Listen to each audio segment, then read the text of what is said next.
ફેસબુકનો અર્થ તો મને ખબર નથી, પણ એવું કહી શકાય કે ચહેરાની કિતાબ. અને ખરેખર મને અત્યારે એ વાત યાદ આવે છે કે મારો ચહેરો છે ને એ એક ખુલ્લી કિતાબ જેવો છે. અને આ મને ફીલ કરાવનાર વ્યક્તિ કોણ છે ખબર છે? એક મારી નાનકડી એવી સ્ટુડન્ટ કે જેનું નામ છે સુમન. સુમન મને હજી યાદ આવે છે કે જ્યારે હું જૂની સ્કૂલમાં નોકરી કરતી ત્યારે મારી પાસે 7મું, 2જું અને બાલ વાટિકા 3 ધોરણ હતા મારી પાસે, અને ત્રણેયની એજ જુદી જુદી. અને એમાંની એક મારી બહુ વાલી એવી વિદ્યાર્થીની હતી સુમન. સુમનના મમ્મી જ્યારે મને મળે ને ત્યારે એમ કે, બેન અમારી સુમન છે ને એને ઓછી ખબર પડે છે ને, તો તમે એનું ધ્યાન રાખજો.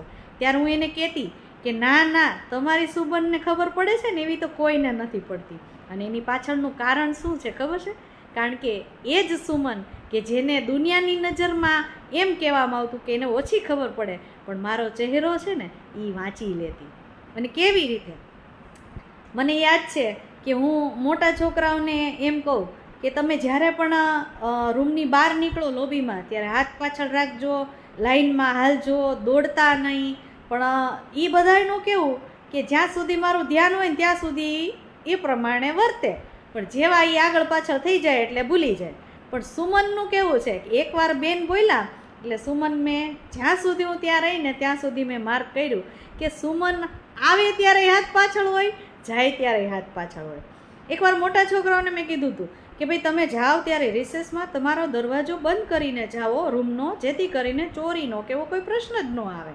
પણ એ લોકોને કોઈને એવું યાદ ન રહેતું. અને આ યાદ કોણ રાખતું ખબર છે? મારી સુમન. એ જાય ને એટલે ઘડીક ઊભી રહે, પછી રિસેસમાં એ આમ મને દરવાજો બંધ કરી અને પછી ઈશારો કરે કે રેડી, એટલે હું એમ કહું કે હા રેડી. હું એને પાછી ઈશારાથી જ કહું કે હા રેડી.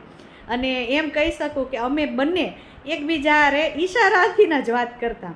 સુમનને થોડીક ઓછી ખબર પડે એવા વિચારો ધરાવતા સ્ટુડન્ટો છે ને એને ક્યારેક હેરાન કરવા માટે કંઈક બોલે કરે ને, એટલે મને યાદ છે, એ ચહેરો મને હજી યાદ આવે છે કે સુમન મારી સામે આમ જોવે અને હું સાંભળતી હોઉં ને એટલે હું એના ઈશારામાં ના પાડું.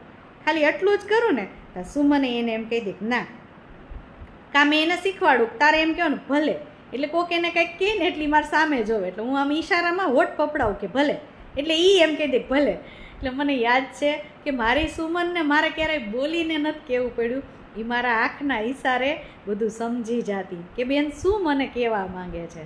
અને સુમન છે અને પ્રેમ શા માટે સમજાવે છે ને એ પણ મને સુમન ઉપરથી સમજાણું. હું જ્યારે 1 વાગ્યા સુધી તો સુમનની સાથે હોઉં ત્યારે તો મને એનું વર્તન ક્યારેય કાંઈ અજુગતું લાગતું નહીં, મને એની સાથે બહુ મજા આવતી. પણ જ્યારે હું 4 વાગે પાછી પીરિયડમાં આવતી ને ત્યારે એનું વર્તન બદલાઈ જતું. એ બાળકોને થોડાક હેરાન કરવા માંડતી, પોતે આમ થોડુંક એને કમ્ફર્ટેબલ ફીલ ન થતું એવું કરતી. ત્યારે મને એવું સાંભળવા મળતું કે આની પહેલાંનો પીરિયડ હતો ને એ સાહેબનો હતો, અને સાહેબથી કદાચ સુમનને બીક લાગતી હશે, અને આ બીકના કારણે એનું વર્તન બદલી જતું હતું. પછી ધીમે ધીમે મારા પીરિયડમાં આવે એટલે વળી પાછી થોડીક નોર્મલ થઈ જતી. એટલે પ્રેમ છે ને એ સારા સારા માણસને પણ સારો બનાવી દે છે. એટલે આજે મને એ મારી નાનકડી એવી સ્ટુડન્ટ સુમન છે ને એ બહુ યાદ આવે છે, કારણ કે મારો ચહેરો પડનાર જો કોઈ વ્યક્તિ હોય તો એ આ મારી સુમન છે. મને ખબર છે કે આ મારો વિડીયો કદાચ સુમન અથવા સુમનના પપ્પા અથવા મમ્મી કે કોઈક જોતું જ હશે, અને જો કોઈ જોતું હોય તો સુમનને મારો આ વિડીયો બતાવજો અને એને કહેજો કે તમારા હેતલબેન છે ને હજી તમને બધાને યાદ કરે છે. એક રુદ્ર નામનો નાનકડો એવો છોકરો હતો, અને એ પણ મારો એટલો જ ફેવરિટ હતો. નાનકડો એવો જો, પણ એને લાડ કોણ કરાવે, અને લાડ નાના છોકરાઓને જો અમારા જેવા મેડમો ન કરાવે તો એ બાળકો નિશાળે ન આવે. એટલે ખરેખર એ જે નાના નાના છોકરાઓ છે ને મને હજી બહુ યાદ આવે છે. રુદ્રને તો હું મારી પાસે જ રાખતી. અને સુમન છે ને એ ખરેખર બહુ સમજદાર વ્યક્તિ હતી હો, એમ કહી શકાય. હજી જો સુમન સાંભળતી હોય, હવે તો મોટી થઈ ગઈ હશે, પણ એટલું જ કહેવા માંગીશ કે સુમન તું હજી ભણજે. અને જેમ તો આ મારો વિડીયો મારી સુમન માટે કે જેને મને હજી યાદ હું એને કરું છું.